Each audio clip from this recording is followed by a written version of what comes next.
It's incredibly important to keep your dog's feet well groomed for their health and well-being.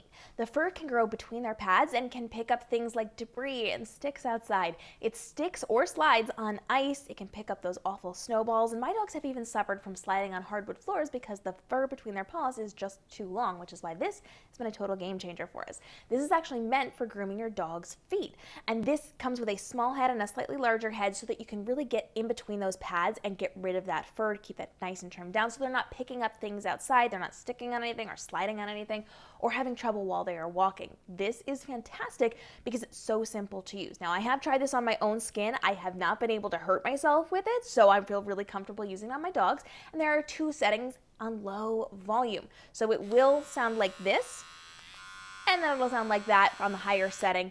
And that's all that your dogs will have to contend with. So this is less scary than a lot of those. Now, the nice thing is you just charge it via a plug, so you can charge up the battery. You don't have to change batteries, you don't have to add batteries. It's very simple for you to do, so you could take it on the go as you're moving with this as well.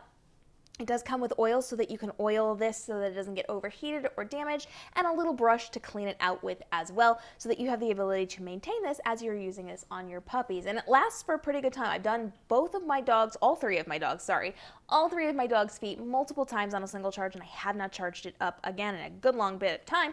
So this is definitely one that's going to last for a while for us. Now, I have puppies that I use this with mostly, and so I'm not trimming other areas, but you can use this on the tops of their feet. You can use it inside their ears if your dog is comfortable with that. If they're growing hair in there, it's making it ticklish or hard to function, you can use this on smaller areas of your puppy as well. I do have two puppies. I'm talking just a couple months old puppies, and they both do very well with this. Now, here's what I've learned when doing this. At first, it's going to be a little bit difficult, so I like to introduce this to them slowly. I will let them sniff it. I'll let them play with it while it is off. Then, after a bit, when they're a little comfortable with it, I will turn it on and just let them see it. I will then run it over their skin so they can kind of see it, and this can be a few minutes. This could be a few day process depending on what you're doing and how your dog reacts to these things. So I just like to have it on, and I'll just kind of put it on their skin and just run it over their skin just like this so that it's not actually cutting anything. Then I make sure that I've played with their feet a lot, especially with my puppies. I'm going to make sure that I am working on trimming their nails, and I'm teaching them how to let me play with their feet when I need to groom them. And then I can start very slowly implementing this into actually grooming their feet. So I typically start by shaving just the tops of their pads. I'll go over it instead of in between it, just to get the majority of that hair off. Then once that bulk of the hair is down, then I can kind of dig in between the pads, and I'm going to just very gently and very lightly in small strokes move it along the sides of their pads until I get out enough fur. Now, your puppy or your dog may not react well at first. This is something where you might have to do this in a couple-day process. So take off the top layer, then take off another layer, then take off a little bit more until it is maintained, where you can then just every couple of days, every couple of weeks, you can just go in and touch it up a little bit. So once you have it down, you have the ability to then just maintain it, which is really nice. As long as you don't let it grow out of control, it should be very simple for you to do. My girls have absolutely reacted well to this, but at the beginning, they did not so much. They were pretty scared of it at first, and so what I had to do for my puppies, this might not work for your dogs, this might not even work for your puppies, but I have found for my dogs, when they had an audience, they got a little dramatic. They would cry. They would say, "Mommy's trying to murder me," and they would be very, very upset. In fact, Gemma would throw her head back and just scream to the high heavens.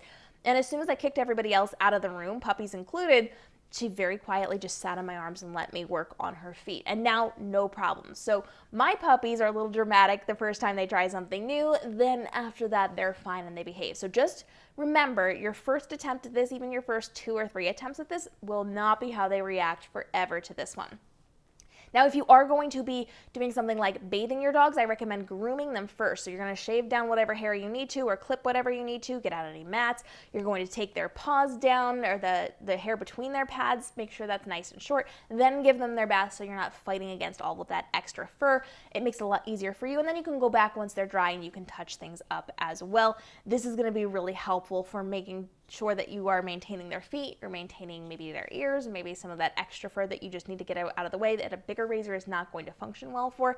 This is a very, very good product. I cannot recommend this one enough. And if you are going to be doing this with your dog where you're fully grooming their feet, I would start by shaving off the hair before you're clipping toenails, just because it's going to be easier to see those toenails if that hair is out of the way. So I always start when I'm grooming with those feet, and I make sure that I get that nice and taken care of. And again, I am checking this every week or so with my puppies as their fur is growing in. With your older dogs, especially if your fur is not growing a lot or very fast, every 2 weeks you want to just check in on those. You can, manage that as you're sitting there playing with them, as you're hanging out with them, as you're doing things. Just check their feet while you go. But you do have the ability to also schedule it into your schedule so that you make sure you check it every Tuesday at 8 p.m., whatever it happens to be. You are going to make sure that you are maintaining their grooming, whether it is the full fur grooming or you're just dealing with their paws.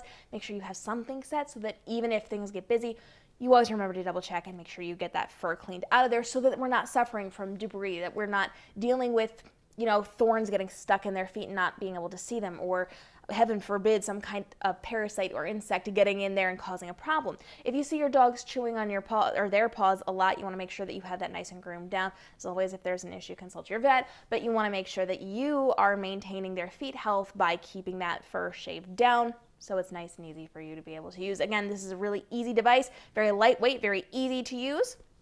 And so even if you have some limited mobility, this is going to be nice because you can turn it at any angle. There's no cords to get in the way, and it is something that your dogs are going to get comfortable with the more that you do this. Questions, let's go ahead and drop it down below and follow along as we try out more pet products for you to help you thrive with your puppy or your dog as best as possible so that you can have the happiest of lives. And make sure you check out the playlist for dog must-haves. I'll link that down below for you and see you in the next episode.